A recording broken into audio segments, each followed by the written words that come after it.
Good evening, AfterBuzzers. Welcome to yet another Sunday night and yet another episode of Preacher. We are breaking down the fourth episode titled Monster Swamp of Season 1 of Preacher on AMC. I'm with an awesome panel of folks. I'm Ben Bateman. I can't wait to give you all the scoop, the details. Hang out with us. We'll see you guys in just one quick second. You're tuning into the destination for TV superfan discussion, AfterBuzz TV.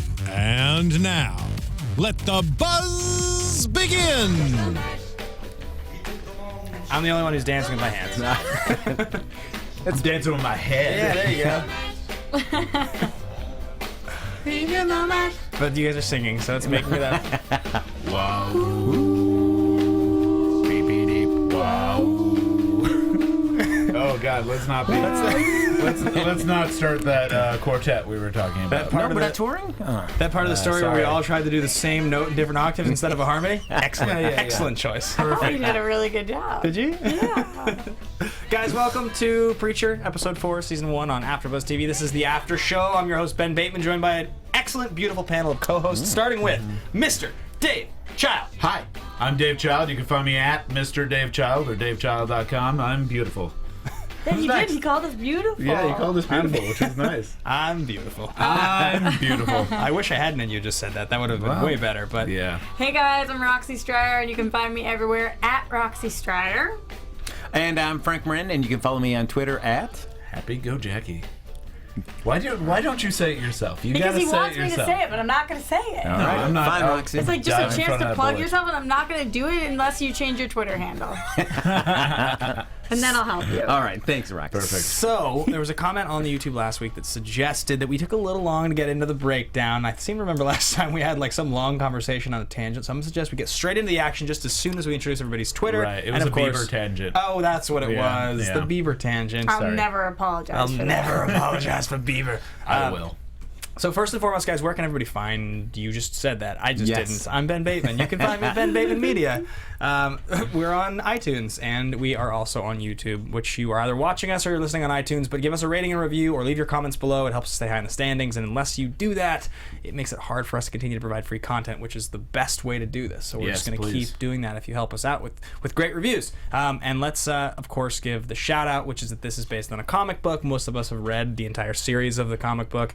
We're not going to make specific spoiler references until the very end of the episode. We'll be vague at best, but after we get to predictions, we will have a moment where we actually talk about things that are connected to the comic, and we'll give you a full spoiler alert, so stick around for that at the end if you want to hear it. If not, we'll be strictly TV-based. Yeah. And Roxy Striar's in the live chat. I am. I'm talking to you guys. Hi. So let's start with the episode, guys. This episode opened up with like a kind of like a crazy like chase sequence. You had somebody who very clearly looked like she belonged to the burlesque house or the burlesque house. What's that house called? There's a name for it. There was a name for the place. It's from like 2 episodes ago. I didn't quite catch it, but I thought she was just the final girl in a horror movie, or the first girl to get killed in a horror movie. Lacey. Yeah, Lacey. But what I loved about just the beginning shot of that, as you see her running through the town, is that you see the school bus in the background just driving by at night, which is like just a nice little touch I know we're going to come back to at some point. Yeah. But it was just cool to know like that bus is just cruising around at night in this town, and who knows what the guy's getting up to. Real creepy. Yeah. Do you think, can you buy a school bus? Like, are you allowed to buy that? Like, are there school buses for sale if you wanted to just own one? Yes, you can. You can. Yep. Why do you want to know? I just never thought about it. Better question, why do I know? Yeah. Both creepy answers. Because you could buy one, empty out the seats, and like live in a school bus if you wanted to. Right. Oh, you just want to go to Burning Man. That's Is that what people do? Yeah. Is that the thing? The Burning Man school bus experience. Yeah, I think people do that. I think that's a frequent thing. I like that this episode started off with like some action. That's what I was thinking. Yeah. I love watching this girl run around in her little undies, and I was like, yeah, where's she going? She's She was getting cute, chased. right? Somebody's going to murder I thought her so. or something. Right. Yeah, they were all cute, even the ones that were getting killed off, but Right. not actually. Right. Yeah. This was a really exciting way to start something. It didn't end up being what I thought was happening, though. Yeah, it wasn't, well, because we find out that it's paintball. But what it didn't make sense is she's running, she stops by a little grate and sees 2 girls hiding, and they're like, Yeah. don't get in here, you keep going. Like, that grate's not really going to protect you from a paintball. So why are you hiding in there? Well, it's like Or you're a hiding. bullet. It's just like your hiding spot. So like clearly this is like something that they do because they're all escorts that work at this. I'm telling you, there's a name for it. Somebody in the chat, if you know this, remind us. I wrote it down 2 episodes ago. We just didn't see the name of it this time. But in any case, this is clearly some sort of like game that they play with these guys who work for Quinn Cannon, and they're chasing Lacey around, and Lacey gets hit with the paintball, and then she just falls down a pothole in the ground, a gigantic pothole. It was a sinkhole that just appeared right under her, and apparently there's been a problem of sinkholes appearing throughout the town. Says Right. the mayor. Says the mayor. Says the mayor. Says the mayor. Says the mayor? The mayor. Says the mayor. Are you gonna say it? Because I feel like we all said it. It says the mayor. Right. Thank you. Yeah. Frank, did you have anything to say on the subject? It says the mayor. Okay. So Great job, guys. So we're gonna get into the real review now, but Okay. so this is like the way the episode opens, and I totally agree with you, Rox. I think this was awesome. I thought this was exciting and fun, and then of course it's like a game, and we kind of continue going. Well, I thought it was nice that it was like, oh, there's some action. I'm curious of who this gunman is, and I kind of guessed when there was a lot of them running, and maybe it's because I know the comics a bit, but I kind of guessed that there was going to be a paintball thing, Right. Because I was trying to say like, okay, how does this fit into the story at large? Granted, we've been seeing little chunks that have nothing to do with the story, it seems, throughout the last couple of episodes. Like, we still don't know who that cowboy guy is if you just watch a show. So I thought maybe this is something like that. Right. But as soon as the paintball hit, I was kind of like, okay, it didn't really surprise me. But the sinkhole did. Yeah. And I didn't expect the sinkhole to happen. And they drag her out, and she's dead. And then we get a apology from Quinn Cannon. Kind of an apology. It kind of wasn't. Yeah. And then It's just like a statement of fact. I love that Quinn Cannon has more old school gadgets though. That's one of my favorite details of him is that everything he owns is like from 1987, and he's like he's got the old like super feedbacky like little tiny tiny little stereo box, and he's like playing. I wish it had just been straight Pong on his computer when we see him playing. Right. But it's like some game like that. Like I think it's a funny character detail that he's like super old school. Yeah, Yeah. I like that too. which the Angels seem to be as well, actually. A little bit, They seem yeah. to also have these weird old school devices. I feel like they have more of a reason considering they weren't down here for long enough. But with Considering him, they're angels. Yeah. I thought it was interesting though who was there when they pull out this body and when Kincannon's giving his speech, that we saw Root, that we saw Tulip, that we saw Mosey, that all of these people that are there, and that Tulip's the only one who's up in arms about this. Right. Right. And also that Donnie called in sick that day. Yeah. All little things that they obviously wanted us to take note of. I'm not sure why. Do we think that Donnie called in sick because this is the day after he gets his moment in the bathroom Yeah. and he was freaked out? It's got to be. Yeah, right? That's what I was thinking. Yeah, I also think that it's important that Tulip is the only one to step up, because what the show needs desperately is a moral line, because the show's very screwed up. Yeah. And it has and the story is very screwed up, and it has a lot of things that fall on either side of a moral line, so we need to find where the moral line is. But it's always tough with Tulip, though, too, because her moral line is very gray as well. Yeah, but this was nice. I actually, Tulip was my favorite part of this episode. Yeah. Because Not me. because we saw where her moral line is. We got a sense of who she was. You saw her stand up against this like hunting and demeaning kind of sport that all the Kincannon kids like boys did to attack all the prostitutes. And we also got a little bit of her backstory, that she kind of grew up in that house, and that her mom was one of the whores back in the day, and I like to see her make a stance, but I also, that isn't just, hey, I know how to build a bazooka. Like it was, I saw a bit more of who the character is. There was little moments like that tonight for us, several characters actually that we got. They just gave us a little more rope on them, just a little bit, which is strange that those little details that seem like they should just be things that are happening right away we're getting those little details in the 4th episode of the show. Right. It's a very slow burn, which people who talked to us last week on the live chat, they said that they liked it, yeah. So it seems like, I mean, Roxy, you were just saying that like the feedback on the show has been pretty much nothing but positive via social media. Very, very positive via social media, not minding how slow it is, although everybody's acknowledging that. So nobody's standing here saying, hey, no, I think this is moving real quick. So fast paced. But usually when there is a show that is as slow as this, you will hear some negativity, and I really haven't heard that. But what I will say, and I say this for you guys till the show, is that I watch a lot of television, as you guys know. I watch like 50 hours of TV a week. I really, really do. And you have to give every single thing you watch 6 episodes before you make a decision on it. That's what I've decided over the years. You've got to give it 6 episodes before you are all in or before you jump ship. That's the magic number. So if you are out there thinking this show is a little slow, or you are a comic book reader and you don't know exactly what direction they're going in with this, I would urge you to give it 6 episodes before you do make up your mind. Well, I mean, that's going to be more than halfway done with the first season, because I think there's 10. We are 1 episode shy of the halfway point. Yes, that's true. But I'm a TV scientist, so I know these things. Fair enough. So let's continue down the road of exactly what happens here, and this will dovetail nicely into the Cassidy story. So the next time we kind of address this whole thing after Quinn Cannon gives his apology, we're back in the whorehouse, and there's a kind of like a little memorial moment going on for Lacey, and in that memorial moment, Tulip kind of stands up and she's pissed off. And she gets shut down. She says, "You know what? Everybody, in honor of Lacey, the next hour's on the house." That's what the madam of the house says. And Tulip's sitting down there listening to things happen. What? I know. I mean, what a terrible thing to like be like. Yeah, right. All right, the next hour's on the house, so have fun with all the girls. Yeah, it's not really honoring, Lacey, who's friends with all the girls. It's not really giving them any sort of acknowledgement. No. I hope they still get paid for that hour. Yeah. That pissed me off too, honestly. The whole thing. I mean, I think they're definitely painting us the picture, which is that this town is just sad and desolate and broken and just like tiny, and like that is obviously something that we didn't get to see a whole lot of in the book, because we've said on here before, and it's very open that they have decided to start a little earlier. So I don't expect the series to take place in this town for too long, but they're certainly trying to paint a picture of this town before they leave it. But like in the books, and again, this is not really this is not a spoiler, but we see in this episode that the entire town is in the hands of Quinn Cannon. Yep. And I always want to say Quinn Cannon. I always thought it was Quinn Cannon. Always. Yeah, but that's just because that's what we read in the books. But it's in the hands of him and the guys that work for him. So it's being exploited.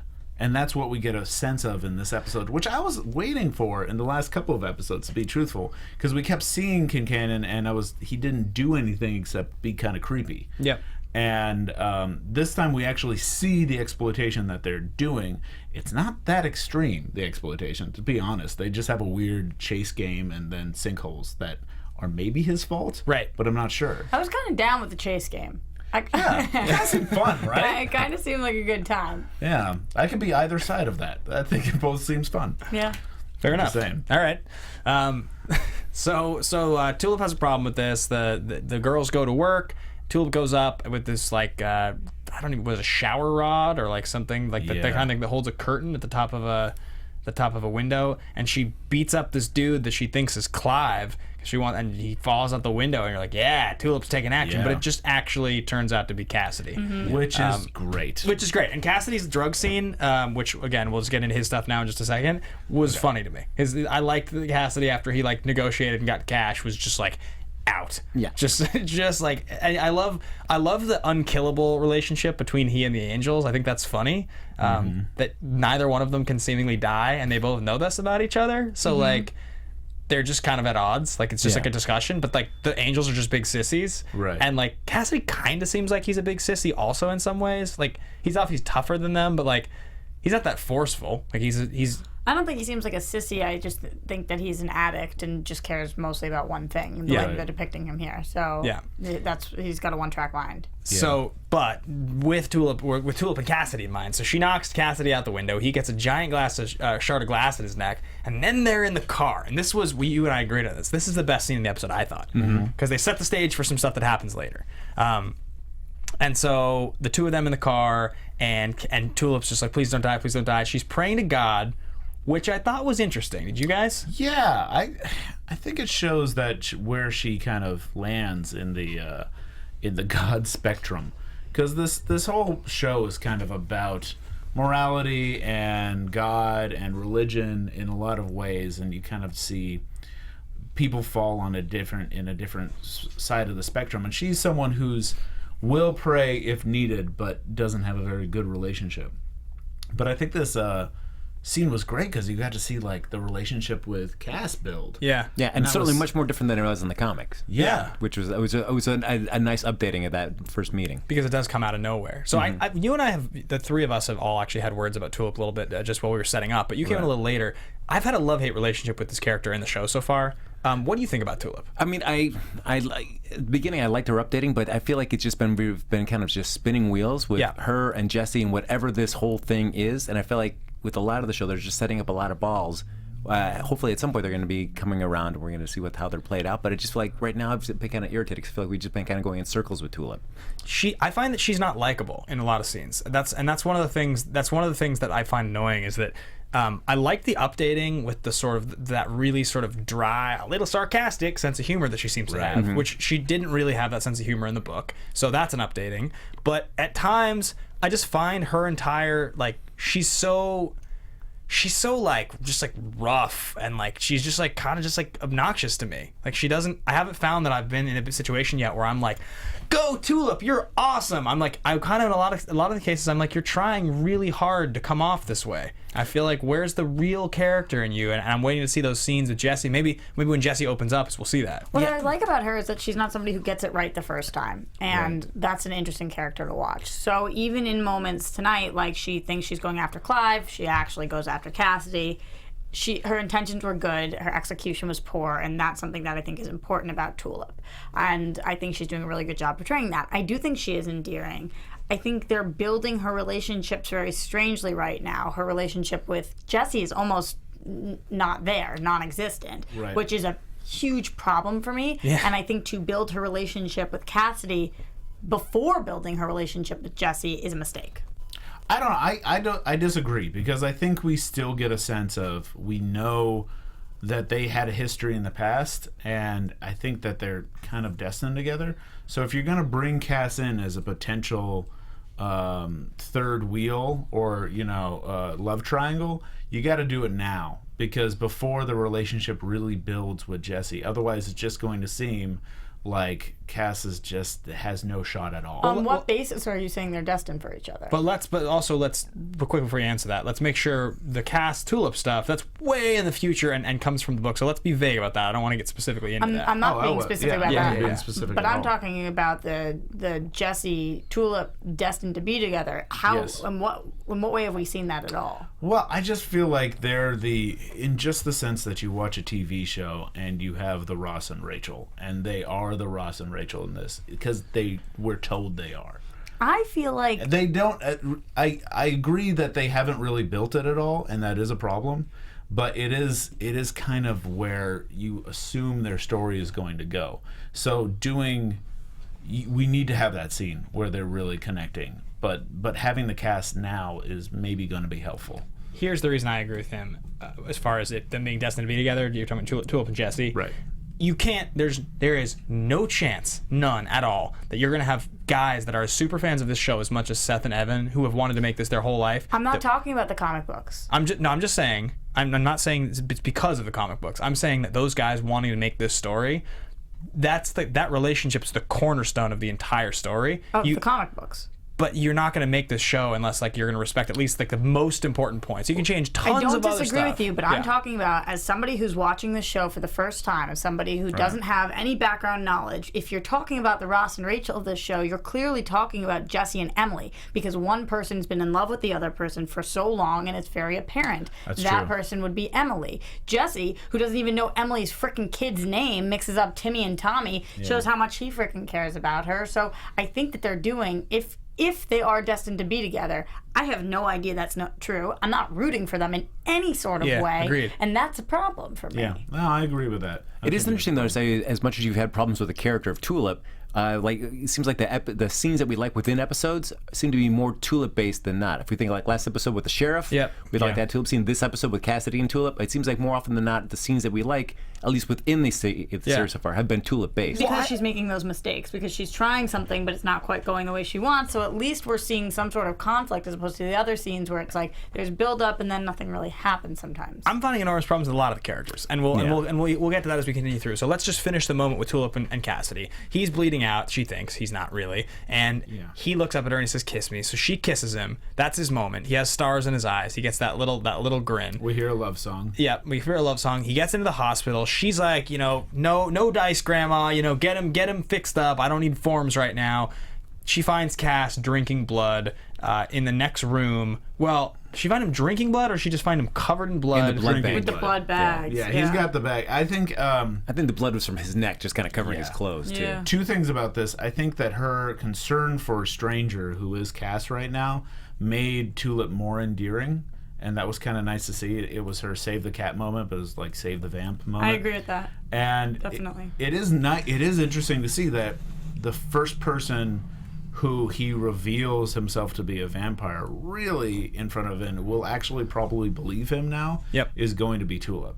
And I kind of like that. Agreed. So I was actually happy with that whole entire there hasn't been a lot about this show so far where I've found long stretches, like 20 minutes of the show at a time, where I've been like, this is interesting and engaging. It's usually 3 or 4 minutes at a time. It's the most we've gotten. A fight in a bar, some of that stuff in the pilot. This was interesting and engaging to me. And maybe it's because I know the characters, but it was just like, it was kind of funny. And also, you said it was an endearing moment for her because she's had such a rough exterior in almost every single scene she's been in. She's tried to be like funny or tough almost 100% of the time, whereas this time she was trying to be a bit of a caretaking character to somebody who was hurt. And I was like, I can get on board with that because I don't just constantly feel assaulted by your sense of humor and your like aggressiveness. That's I think what it is with her. And I guess they're taking her in a long-winded direction to get there. But jumping from there to what got Cassidy in the situation to be drugged out and in the whorehouse. Let's talk about Fiora and DeBlanc a little bit.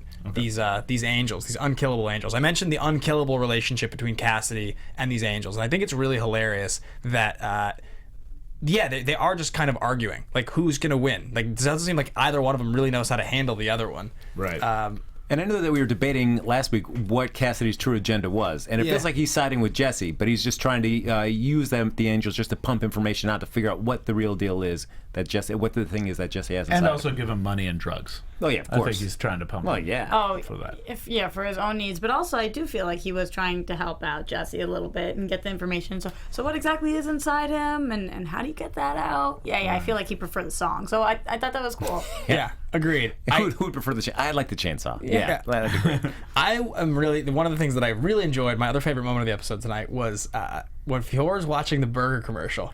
And I started to see the corruption of the angel as he starts to fall in love with Western culture. And he's like seeing the commercial and he walks down to the lobby and he's like, give me the burger. And the guy's like, we don't have a burger here. We have a vending machine. He just stares at the vending machine. Like that stuff was really funny to me. I agree. And I like, because obviously, again, that's something we'll talk about later, but I like where they're going with that. And it's nice to see them start to plant those seeds.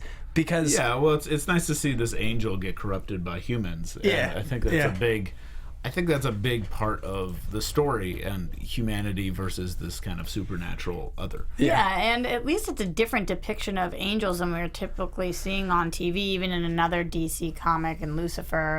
As you know, the way we see angels, it's very like, here's the angel and there are your wings, and that's the way it works. But this is a whole different kind of angel, so I appreciate that. My moment in that, though, was I was disappointed because I was waiting to hear what fictional restaurant carried the biggest Texas burger, and I was just waiting for them to do the little tag for the restaurant. I was like, oh, I never got to hear where this exists. Yeah, totally. That was super funny to me. I was like definitely one of the moments that I enjoyed the most. But their whole thing with the phones and like, there's a great exchange between Fiora and DeBlanc where they're like, how are we gonna explain to them what we're doing down here? So it seems like nobody knows they're gone, but everybody must know that Genesis, this thing that's in a coffee can, is gone, right?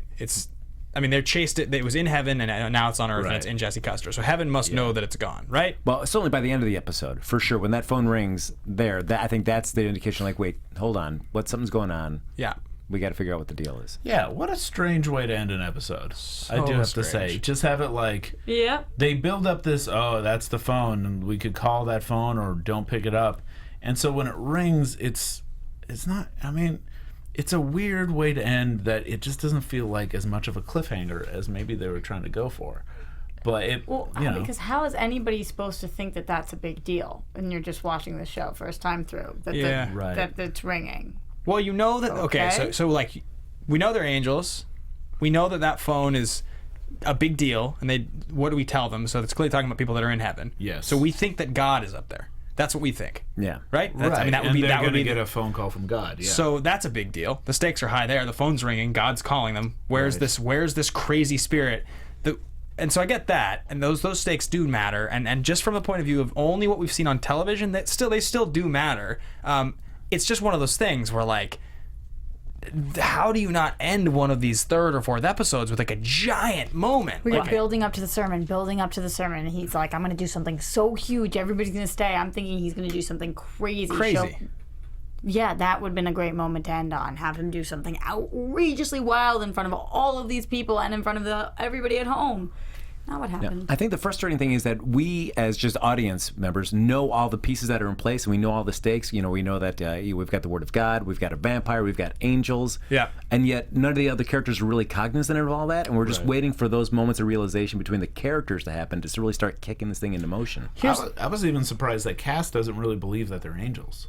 He has like different theories about that. Just wondering. Right. You guys were all like, he knows that they're from heaven, and I'm sitting there saying, I don't think he's picking it up. Yeah. I don't think so. In the same way that Jesse even tonight is like, the vampire hunters. Oh my God! So let's just talk about Jesse and Cassidy, and then just Jesse in general, really quickly, because the Jesse Cassidy scene at the beginning of the episode, super obnoxious to me. Yes, it's so irritating. Right? Mm-hmm. Right? Like, okay, Why was it irritating? Because he didn't believe it was a vampire? Because they just didn't take a second to actually, they were just talking like not to each other, but just past each other. Yeah, that's frustrating to me. It's also frustrating that, like, you're halfway through season 1, like, you need to establish, because that relationship in its best moments has been the strongest moment of the show, like when they've interacted. So the fact that Jesse's like in his world trying to like go on this mission to use this word that's inside him to like save the town, like he's still so small-minded and thinking that's actually what he's supposed to do. Is he's supposed to save the town of Anvil with the word that can do anything?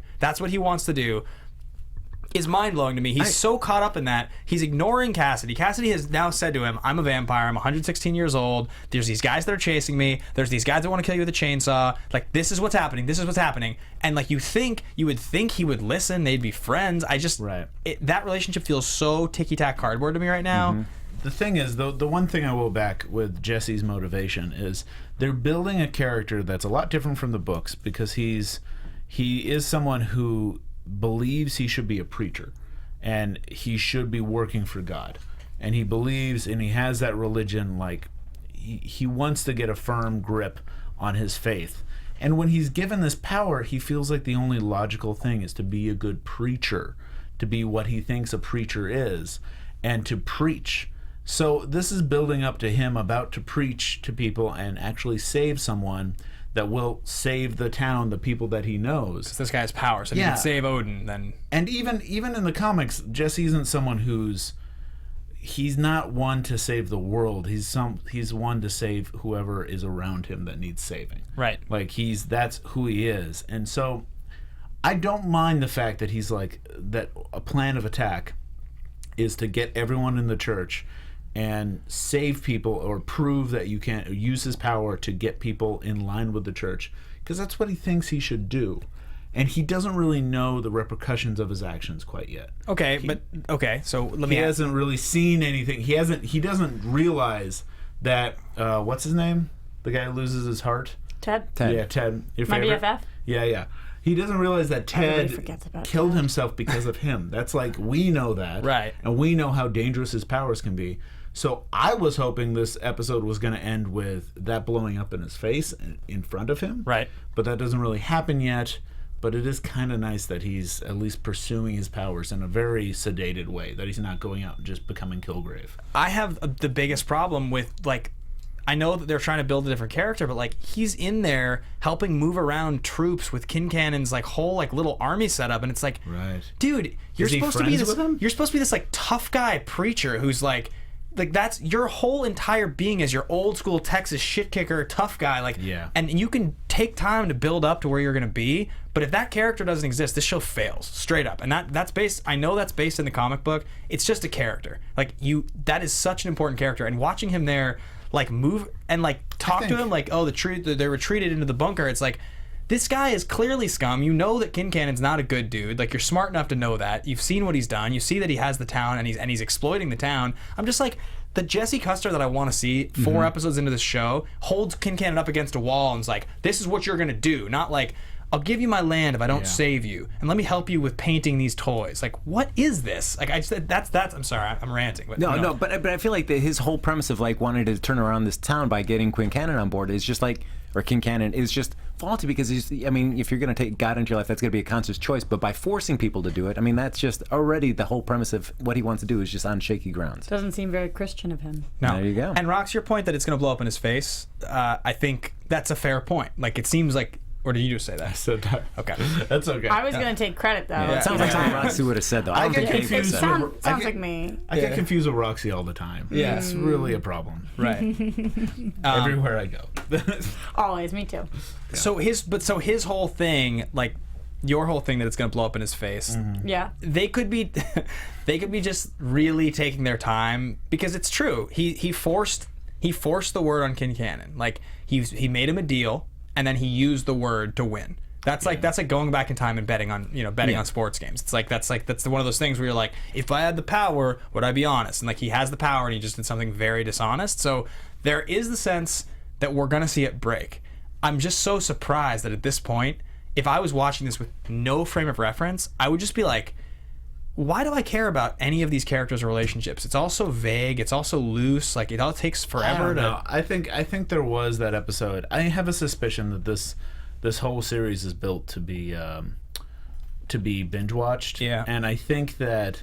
I saw a lot of other people talking about that on social media too, actually. And I think if you're watching it all together, you'll remember that scene in the bar where he's, even if it's in the first episode, where he's the Jesse Custer we want. Right. And he's kicking ass and taking names. Yep. And I think we think he's gonna get there. I thought he would be there by episode 3. Yep. But I still have faith he's gonna get there. What did I tell you about 6 episodes? Yeah, but I also think that if you're a binge watching show, if you're like in Netflix or Hulu, then I think it's alright to gear your programming towards like a binge watching kind of experience. But if you're on a weekly series, sure, at some point it's going to be available to be binged, but you can't start out of the gate like that. I don't think it's a good thing, but I think that's kind of what they're setting up, and I'm hoping they're going to get to it and then take off from there. Like, I'm kind of already hoping for season 2 just to have them badass. I really think this like the show will be fine because the material is so good if we get season 2. Only thing I'm concerned about is that we're not going to get season 2. So I'm just hoping that we do. Can we talk about Jesse's dad? All the flashbacks to Jesse's dad. Definitely. I find these frustrating, only because we've set up so many different flashbacks, whether it be Jesse and Tulip and the bank robbery that went wrong, or we've got the Sandoval killers, all that, and then we've got Jesse and his dad. I mean, just all these flashbacks being introduced, and none of them are really being taken. Yeah, they're spreading them out in a big way. Yeah, so the stuff with Jesse's dad, like, there's a bit of a through line there. They start at the beginning, and you get quite a bit of a story out of it. Quite a bit of stuff happens. So you see Jesse being beaten with a belt in front of his friends because and before that, it is like you do see him working on the church with his dad and being close with his dad, and things out. It was kind of refreshing to see them use a flashback that they actually went back to over the course of the episode. Yeah, as they always do with the dad. Yeah, well, yeah, I guess so, because but in previous ones they keep bringing stuff and then dropping it. Right. So it was nice. But at least the dad ones, we go back to them. Yeah. Although the dad was back to the beating thing. That surprised me, because now I don't know what I think about the dad. I mean, he's like a stern father. I mean, certainly back then, discipline was a little bit different. I mean, it was stern father. I don't know, man. He didn't even take a puff of cigarette. If this show is made today, and Jesse Custer that we're seeing on screen is supposed to be 28 or something like that, or like right around that age, or maybe 30, but like right in that like late 20s age, I think, then you have to assume, flashing back, this is the 90s. This is like the early 90s or like the mid 90s, I guess. It's I'm with Dave on this one. That really surprised me. No, I'm saying that's surprising. I don't think that people were beating their kids in 1996. Like, I think you're talking about the 60s maybe and the 70s if you want to go way back. Well, of course there are people beating their kids. There are people beating their kids today. Sure. But I don't feel like the Jessies and the Johns of the world are partaking. It was really interesting, and I don't know the relationship they're trying to build with this father-son and what they're trying to tell us. I take everything, I really am trying to analyze every moment. And was that supposed to show us this is the person who says you got to be one of the good guys? Is that what a good guy is? Yeah, that's what bothered me, because we see, and maybe it's just because this is the form of John Custer in the books, but we see he's the highest moral ground you can get to. Yeah, he's who Jesse is trying to emulate throughout the course of the story. And the fact that now he seems like a guy that would beat his son over not even smoking a cigarette, but asking to smoke a cigarette. That, even if he's like a guy that's like, he beats his kids when he's when they get rowdy or when they do stuff. There's people that believe that's the right thing to do and how to raise your kid. But this seemed like too far. Yeah. And this seemed like it was, and I don't quite know what they're trying to say with it. Especially since he's someone that we know is lost, and you don't get this with like Bruce Wayne's parents, flashing back. And I need to know where they're going with this, Just imagine Martha now. Oh. Yeah. Just like, the Martha and Richard just slapping a young Bruce around. And then when they get killed, then it's like, well, maybe it's a good thing then. Yeah. It's like that's a problem when you're building up this like origin story to someone. And we even see a young Tulip in there too, is the one that kind of tried to encourage. So I was going to ask you, is that for sure Tulip? I think it is. Right? Yeah. They're suggesting it, and now later in the episode they connect it by we find out that her mom was a whore in the town, right? That's what we found out. Yes, and I like that she's someone who's been in his life his entire life. If they build up their relationship more. Yeah, it's true. It's definitely that's a strong approach, and it's a little different. So, but talking a little bit more about John Custer, and you see that he has you hear from Jesse a little bit that the thing you wanted most was my daddy's plot of land, and clearly John Custer has this relationship to Quinn Cannon. And there's this flashback where Jesse, we have to go, and I think we all know what we thought that was, right? So he goes and he takes him, and they're sitting there in Quinn Cannon's office, and John has like a whole interaction, and it sounds like there's some commotion going on. They storm out, and they're on the way home, and that's the last piece of the flashback we see. Jesse sees something really intense. Jesse sees something in the office, but we don't know what he sees. Something startling, and they don't show us what it is. And this whole thing is very confusing to me. I didn't have a problem with it. I was actually okay with this. Like, it definitely sets up something that is mysterious. Mm-hmm. I was interested. I think they could have showed us. Yeah. Because if whatever it is actually gets Jesse to make that face, I would like to know what it is. Because we have a lot of we'll tell you later, we'll tell you later, we'll show you laters. Yeah. I would like to see something now. We get a lot of. I need to see those balls. They're in the air, but I need to see them. Either he sees somebody, a body, a dead something, whatever. I don't know what he's seeing, but you can show me a little more. I got some predictions in the spoiler section. Spoiler section. Okay. More kids trapped under pipes. Well, we'll see. We'll see. But, yeah. All right, so let's talk a little bit about the one interaction and character relationship in this episode that was just like, why? And that's Miles and Emily. Like, so Emily goes to get the flat screen. Miles is babysitting. She comes home. They have some wine. Miles the mayor, yeah. Miles the mayor. At one point, Emily says to him, I'm never going to be with you, right, Miles?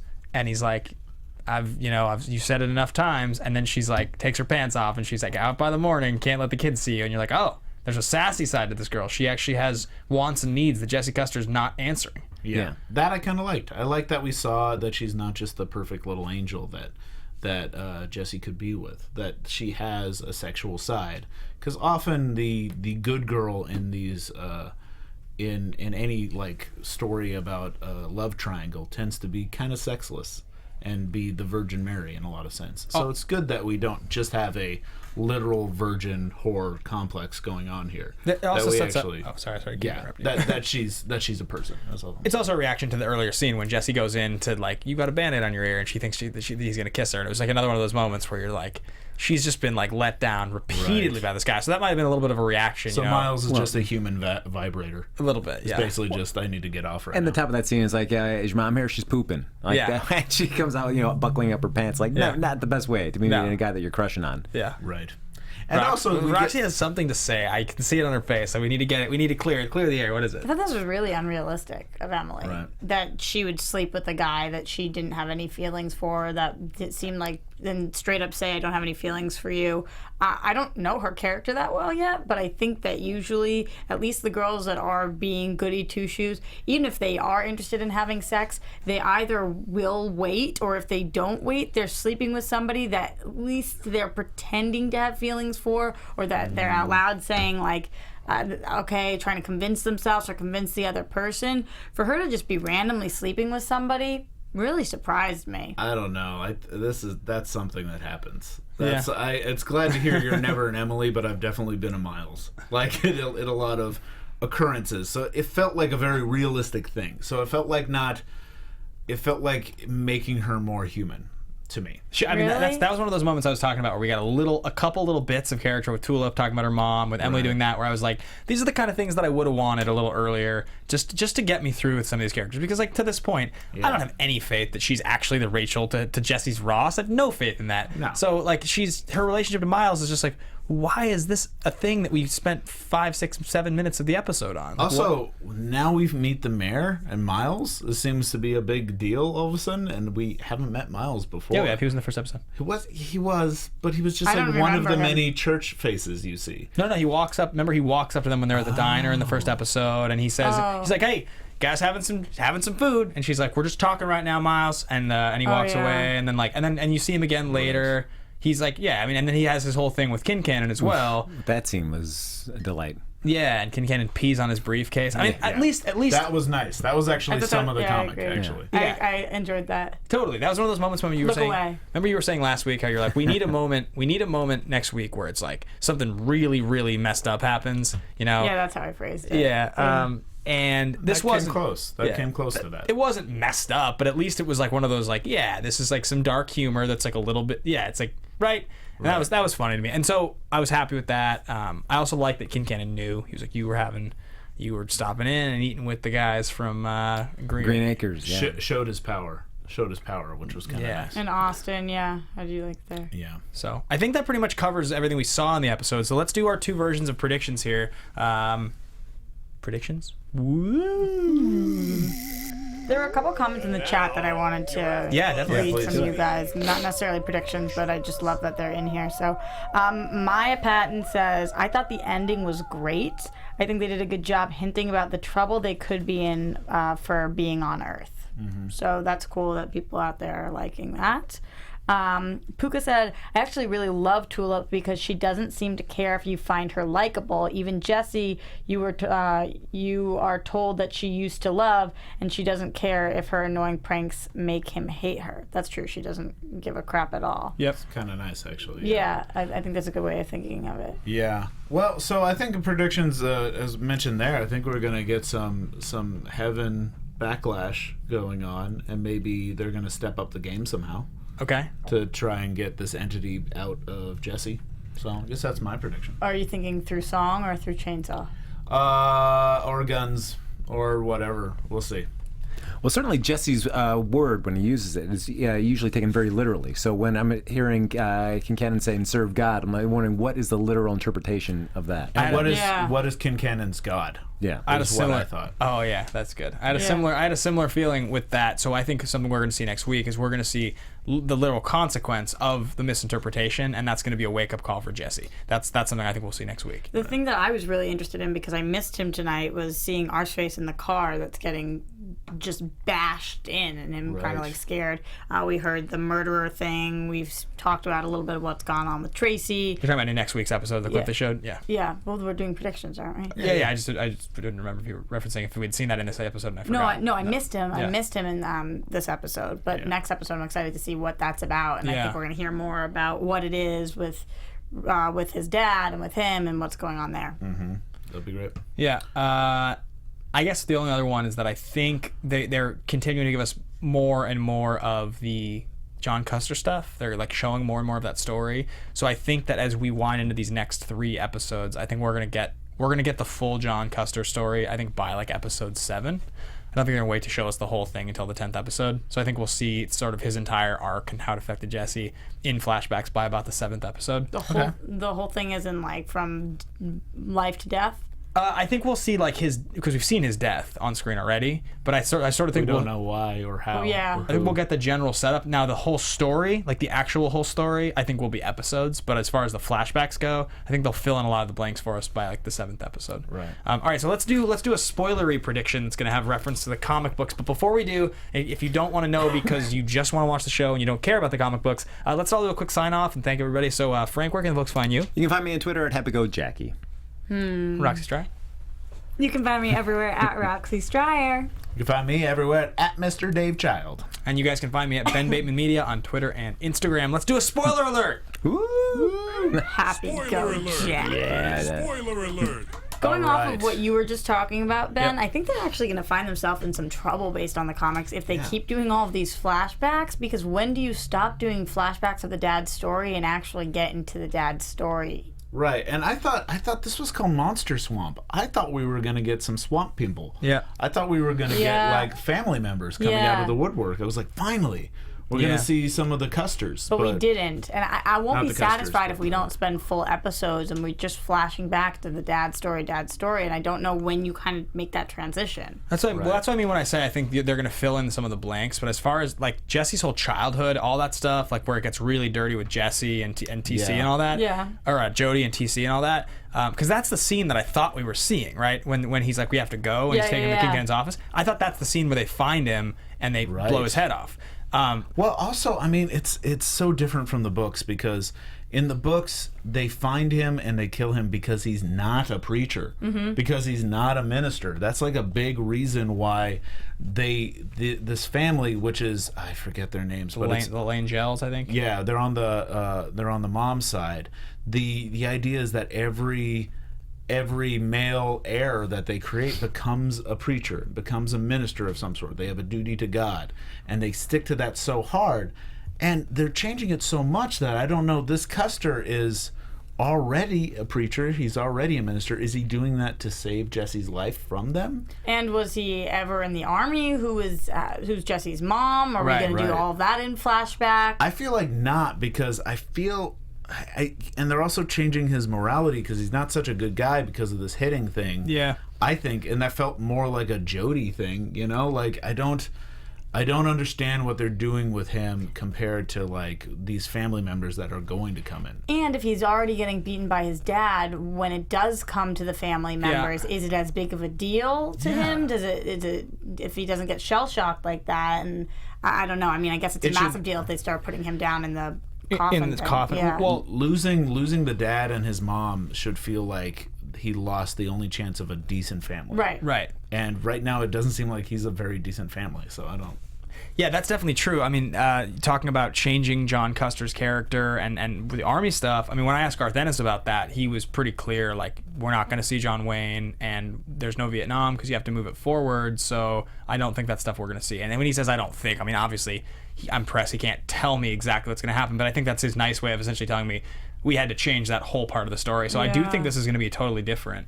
Well, especially like when you see like Root, I mean, so different than he was in the comic. Yeah. And Sandoval Killers, I mean, this whole thing trying to get to at least establish his character, I mean, we need to start picking that story up again. So if they're going to try to tie this in as the end of the first season, we understand the Sin and All Killers is in play. I mean, hopefully by the end, I mean, this will be a comic booky prediction, but hopefully what happens is next episode, like, I hope next episode explodes. Like, I really feel like there's a chance that it will. I'm hoping that phone call with Heaven makes DeBlanc and Fior realize we're screwed. We need the Sandoval Killers. We're gonna go wake him up, and one of them gets their head blown off waking him up because they don't die. They keep. But isn't it weird that they'll bring the Sandoval Killers, but we've only seen half of his backstory? So either bring the Sandoval Killers and not see any of his backstory, or see his full backstory and then bring him. Well, we didn't get the full backstory of Not Samuel even half. Killers It was like for a a long tenth. time. We got his backstory didn't get written, I think, till like around like three years into the actual story. But why did we see it in the show already? Yeah, it's weird. That's what surprised me. Like, why are we even... I mean, I could see next episode being a real, like, filling out those flashbacks and then coming out with the introduction of the Sandoval Killers. Yeah. Right. Based on what we saw from the previews, I think if there was some big, massive thing, we would have seen it. So, Yeah. that's true. episode 6 is when I think we go down. I'm also wondering if Jesse saw Quinn Cannon with sticking his his dick in some meat. Yeah, right. That's- You don't know that. That's great. That's a good part. That might have actually been what was seen there. That was Yeah. People were talking about that in the chat before too. He's got this like. I wonder if they'll show Quinn Cannon hugging a giant meat woman like in the comic Yep. from Renji. Yeah. Yeah, Yep. it's real weird. It's real weird. I don't think It's not that's weird, what they guys. saw. Just try it, okay? Before you start judging. All right. Oh, okay. Oh, wait, what did I say? Is that why? Is that what you Is this- call happy go jacking? Is that Oh what my you call it? Hey, meaning. that was a good one. All right. We're getting told. Let's wrap it up. No judging. Roxy Okay. and Frank, any last predictions before we call it a night? Nope, that's it. Nope, that's good for me. It's good to go. Yep. Okay, guys, thank you so much for tuning in. We will see you next week. I'm so excited to watch the rest of the series. So we'll see you all next week. Bye.